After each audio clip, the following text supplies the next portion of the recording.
ஸ்கூலுக்கு போனாவே தலை இது மாதிரி ஆயிடுமா உனக்கு? லதாக்கா வீட்டுக்கு சொந்தக்காரங்க வந்துக்கிறாங்கக்கா. இந்த நேரம் பார்த்து கேஸ் காலி ஆயிடுச்சுக்கா. கொஞ்சம் உங்க வீட்டுக்கு கேஸ் இருந்தா கொஞ்சம் கொடுங்களேன். என் பையனே ஃப்ரீயா கேஸ் பிடிப்பாமா. என் வீட்டுக்கு கேஸ் காலி ஆயிடுச்சுன்னா என் பையன் தான் பிடிப்பான்.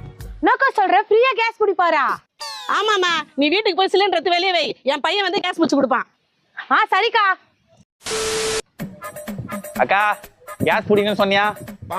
தம்பி உங்ககிட்ட நிறைய திறமை இருக்குன்னு கேள்விப்பட்டிருக்கேன். ஆனா கேஸ் பிடிக்கிற திறமையா இருக்குன்னு உங்க அம்மா சொல்லி தான்ப்பா எனக்கு தெரியும். கொஞ்சம் கேஸ் பிடிச்சு கொடுப்பா. நான் பூண்டு சாப்பிடுறான். தள்ளி போக்கா.